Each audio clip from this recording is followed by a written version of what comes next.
Dans un monde où beaucoup ont la sensation de sous-exister, il existe une solution simple et à la fois challengeante pour vivre une vie qui vaut la peine d'être vécue. Et cette solution, c'est jouer ta note. C'est-à-dire te débarrasser des conditionnements qui t'empêchent d'être qui tu as réellement envie d'être et faire ce que tu as réellement envie de faire de ta vie. Quand tu réapprends à jouer ta note, tu détruis automatiquement tout un tas de blocages et reconnectes un niveau de kiff, d'énergie et de pouvoir sur ta vie radicalement différent. Jouer ta note est simple, mais pas facile.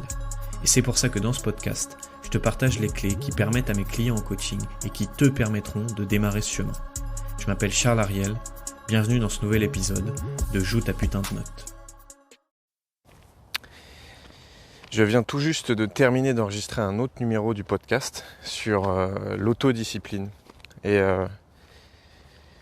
j'étais plutôt content de moi, de ce que j'avais raconté comme blabla, tout ça. Jusqu'au moment où, en fait, je viens juste d'acheter un espèce d'adaptateur pour mettre sur mon téléphone pour pouvoir brancher le micro et enregistrer le podcast. Et donc, en essayant de réécouter le podcast pour voir si ça avait bien marché, je me suis rendu compte que le son n'avait pas été pris. Donc, j'ai eu 11 minutes de blanc. Et donc, le podcast que je venais d'enregistrer n'existait même pas, à part peut-être pour les oiseaux qui m'ont entendu dans la forêt quand je parlais. Et donc, pourquoi je te raconte ça ? Parce qu'à ce moment-là, j'avais plusieurs options qui se proposaient à moi. J'avais une première option qui aurait pu être oh putain, mais c'est vraiment n'importe quoi. Un puis ce micro, et puis ils auraient pu dire qu'il fallait vraiment clipser le truc jusqu'au bout pour que ça enregistre. Et puis en plus, il était trop bien mon épisode, et puis je suis sûr que je pourrais pas refaire la même chose parce que je me souviens plus de ce que j'ai dit, etc., etc. Donc option 1, ça pourrait être je blâme un peu l'extérieur, je m'énerve, je fais naître moi-même en moi des émotions qui vont être plutôt frustration, insatisfaction, etc., etc., qui vont m'amener à des résultats de soit ça me saoule, du coup j'enregistre pas, j'oublie de faire ce podcast, tant pis, voilà. Soit je le réenregistre, mais dans un état où je suis un peu énervé et du coup ça va se sentir dans mon prochain podcast et je vais le faire, mais en essayant de répéter ce que j'ai dit avant et de me souvenir, puis peut-être qu'il y aura des blancs, tu vois le genre de résultat. Donc ça aurait été la première option. Et puis tu avais l'option 2, qui aurait été d'accepter ce qui se passe. C'est-à-dire, c'est chiant, ça me fait chier, mais faut accepter, c'est comme ça, c'est le présent. Le passé, c'est le passé. De toute façon, je peux pas revenir sur le passé. L'épisode, il n'a pas été enregistré, donc je vais le réenregistrer, et puis voilà, c'est comme ça, quoi. Donc l'acceptation. Et avec cette option numéro 2, j'aurais déjà eu des émotions différentes qui m'auraient amené à des résultats différents. C'est-à-dire que l'émotion, ça aurait peut-être été de l'énervement, mais très léger, peut-être un peu de déception, peut-être un peu de découragement. Mais je serais quand même passé à l'action, j'aurais réenregistré le podcast, j'aurais eu certainement un petit peu plus d'entrain que si j'avais choisi l'option 1. Et le réenregistrement de mon épisode du podcast aurait certainement été d'une qualité un peu meilleure. Et en fait, j'ai choisi aucun de ces deux choix-là. Ni l'option 1, de lutter contre et de m'énerver et de blâmer l'extérieur. Ni l'option 2, qui était d'accepter et puis de, malgré tout, réenregistrer un podcast. Et j'ai choisi une troisième option. Et de plus en plus, j'essaie de cultiver cette troisième option. Je ne te dis pas que j'y arrive tout le temps. C'est un vrai entraînement pour moi. Et là, je te parle d'une petite bêtise qui arrive comme ça. Mais ça peut être dans ta vie en général, de quelqu'un qui te fait une réflexion, d'une nouvelle que tu apprends à ton travail, d'une défaite sportive, ou bref, peu importe ce qui t'arrive dans la vie, qui pourrait facilement être perçu comme quelque chose de négatif, comme quelque chose à supprimer, comme quelque chose pas bien, quoi. Et de plus en plus, je fais cet entraînement de choisir l'option 3.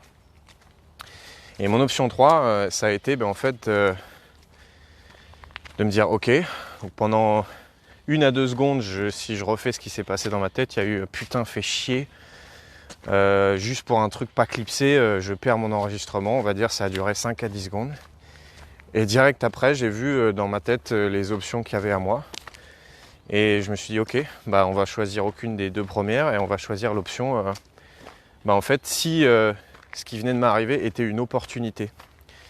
Si ce qui venait de m'arriver, le fait de ne pas avoir enregistré cet épisode du podcast, était la meilleure chose qui ait pu m'arriver. C'est quoi les avantages pour moi? Qu'est-ce que je gagne au fait que le micro était mal clipsé et que je n'ai pas pu enregistrer ça?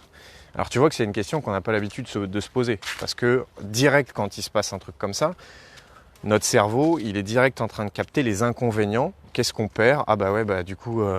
je vais perdre du temps et puis mon podcast je vais plus me souvenir et puis etc. Par contre ton cerveau à ce moment-là il devient aveugle à toutes les opportunités qui sont là dans cet événement. Il ne les voit pas.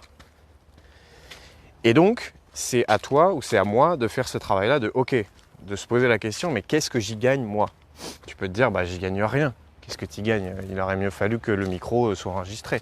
Si tu te poses vraiment la question, et je me suis posé la question, qu'est-ce que j'y gagne moi? Qu'est-ce que je gagne au fait que mon micro n'est pas enregistré? Bah en fait, j'ai commencé à me dire, ok, bah en fait, ça m'offre l'opportunité de pouvoir enregistrer, de réenregistrer ce numéro du podcast et qu'il soit encore meilleur. Parce qu'en fait, je l'ai déjà enregistré une fois, mon discours est un peu plus clair. Je sais aussi là où j'ai pas été très clair dans ce que j'ai dit dans le premier enregistrement. Donc c'est une opportunité pour moi que la qualité de l'épisode que je vais enregistrer soit supérieure à celle d'avant.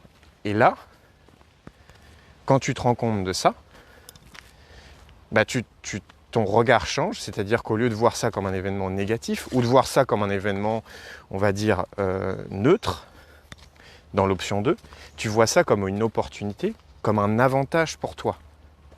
Et donc, le fait de se dire, chouette, mon micro n'a pas enregistré, ça me donne l'occasion, ce que j'aurais jamais fait sinon, de réenregistrer le podcast, mais de parler plus distinctement, d'être plus organisé dans mes idées, peut-être de rajouter des choses que j'avais oubliées, eh bien forcément, ça va créer d'autres émotions chez moi. Et ces émotions, ça va être peut-être de l'enthousiasme à réenregistrer, peut-être de l'inspiration à avoir des nouvelles idées qui vont germer pendant ce réenregistrement. Et donc ces émotions d'enthousiasme, etc. vont m'amener à des actions différentes et des résultats différents parce que, tu vois, quand je vais réenregistrer le podcast, ce que je vais faire juste après celui-là, eh ben, je vais être dans un état émotionnel différent et donc mon podcast, ben voilà, je vais être plus enjoué, je vais avoir plus d'entrain et mon podcast va être d'une meilleure qualité. Qu'est-ce qui a changé entre ces 3 options? Parce que dans ces 3 options, tu as bien vu que c'était le même événement. Le même événement, c'est mon numéro de podcast n'a pas été enregistré. Ça, c'est l'événement extérieur à moi. Et j'ai pas eu ou peu de contrôle dessus. Bon, j'aurais pu vérifier mon micro, mais bref, c'est fait. C'est comme ça, donc j'ai plus de contrôle dessus. Par contre, ce sur quoi j'ai du pouvoir, et j'ai le pouvoir total, c'est comment je choisis de regarder cette situation. J'ai bien dit comment je choisis. Par défaut, en pilotage automatique, ton cerveau va sélectionner l'option 1 ou peut-être l'option 2 si tu es déjà entraîné, consciemment ou inconsciemment, à voir les opportunités dans les crises. Mais quand tu décides de consciemment changer ton regard, regarder la chose d'une manière différente, te poser des questions différentes. Qu'est-ce que je gagne à? Qu'est-ce que c'est les avantages pour moi? En quoi c'est la meilleure chose qui pouvait m'arriver? Eh bien, en changeant ton regard, tu as des résultats différents. Encore une fois, la situation est la même dans les 3 situations. J'ai mon micro qui est débranché. Par contre, dans ces 3 situations, j'ai 3 résultats différents. Le résultat 1, je vais avoir un podcast qui va être un peu moyen parce que je vais être très moyen parce que je vais être énervé. Dans le 2, je vais avoir un podcast un peu neutre parce que bon, j'ai accepté, mais quand même, ça me fait un peu suer. Et dans le 3, je vais avoir un podcast qui va être d'une qualité 2 fois supérieure à celui que j'avais enregistré la première fois. 3 situations similaires, 3 résultats différents. Qu'est-ce qui a changé dans ces 3 situations? C'est quel regard je choisis de porter à la situation. Et ton regard conditionne tout le reste parce que ton regard va conditionner les pensées que tu vas développer. Les pensées que tu vas développer vont conditionner les émotions que tu vas ressentir et les émotions que tu vas ressentir vont conditionner les actions que tu vas prendre et les actions que tu vas prendre vont conditionner les résultats que tu vas avoir. Et si on prend un peu de hauteur sur ce podcast, tu vois que je parle souvent d'un exemple banal de « bon bah t'es mignon Charles, super, mais moi j'enregistre pas de podcast, j'ai même pas d'écouteurs ou de micro. Donc, qu'est-ce que je fais avec ton numéro du podcast ?» Mais en fait, tu peux appliquer ça à n'importe quelle situation de ta vie. Pose-toi la question, dans les dernières 24 heures, c'est quoi l'événement qui m'a saoulé? C'est quoi l'événement qui m'a énervé? C'est quoi l'événement qui, si j'avais eu un effaceur, j'aurais effacé et j'aurais réécrit le script pour pas que ça se passe comme ça? Fais-le maintenant. Identifie cet événement. Dans les dernières heures, c'est quoi l'événement un peu relou qui s'est passé pour moi, qui m'a un peu énervé, voilà.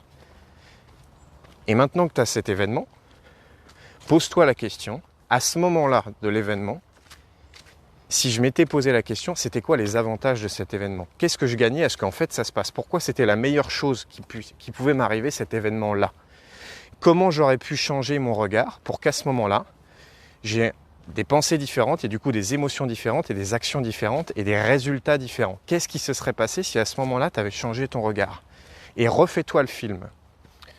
Fais rewind là, comme si tu étais sur une cassette, tu recules, tu reviens en arrière, j'ai mon événement que je considérais comme négatif qui m'a saoulé. À ce moment-là, je réécris le script, je réécris le film. Tiens, je décide à ce moment-là de changer mon regard et de voir ça comme une opportunité de ceci ou cela. Et je remets play, tiens, j'imagine qu'est-ce qui se serait passé avec ce nouveau regard sur cet événement-là. Ah bah finalement j'aurais pensé comme ça, puis comme j'aurais pensé comme ça, bah en fait j'aurais ressenti ça et ça. Et puis comme j'aurais ressenti ça et ça, bah en fait j'aurais agi d'une manière différente. Et donc forcément, si j'avais agi d'une manière différente, bah j'aurais eu des résultats différents. Et là tu vas voir qu'à la base de ça, il y a le regard que tu décides de porter sur ce que tu vis. Et encore une fois, on est au-delà de l'acceptation. On est au-delà de bon d'accord... Bon, faut accepter quoi, je suis le mec un peu zen, un peu bouddhiste, un peu je sais pas quoi. Bon, je sais, il faut pas lutter contre, c'est la vie, c'est comme ça, j'accepte. Mais il y a un niveau au-dessus de ça, qui est le niveau de la transcendance, où tu transformes ce qui t'arrive en opportunité, et c'est toi qui le transformes, c'est personne d'autre. Voilà. Je pense que je vais refaire un numéro de podcast plus détaillé sur ça, parce que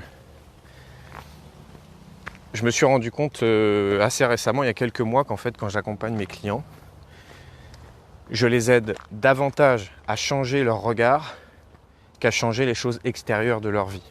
C'est pas du tout sexy comme ça, et je te dis pas que jamais j'aide les gens, enfin voilà, les derniers clients ou clientes que j'ai accompagnés, il y en a une qui a créé son entreprise pendant le programme, il y en a deux même qui ont créé leur entreprise pendant le programme, il y en a deux autres qui ont changé de voie, qui ont démarré une nouvelle formation et changé de voie. Il y en a une qui s'est mise en couple. Donc tu vois, évidemment que ça travaille aussi sur les changements extérieurs. Mais je me suis rendu compte qu'en plus de ça, la majeure partie du temps, j'aide mes clients et mes clientes à changer le regard qu'ils portent sur eux-mêmes, sur la vie, sur les événements, sur les hommes, parce que quand tu changes ton regard, en fait, tu changes ta vie. Voilà. N'hésite pas à me dire ce que tu as évoqué ce podcast. Si il t'a inspiré, il y a une solution très simple, c'est de le partager. Ce contenu, il est gratuit. Si jamais il t'a inspiré, le petit geste que tu peux faire, tout simplement, c'est de le partager pour qu'il impacte encore plus de monde. Je te dis à très vite. Je te remercie d'avoir écouté ce podcast. Si jamais cet épisode t'a inspiré, je t'invite dès maintenant à le partager, que ce soit avec un ami, sur tes réseaux sociaux, en story, ou à mettre un j'aime ou un commentaire. C'est tout simplement grâce à ça que ce podcast va pouvoir impacter de plus en plus de monde et encourager quelqu'un d'autre à lui aussi jouer sa putain de note.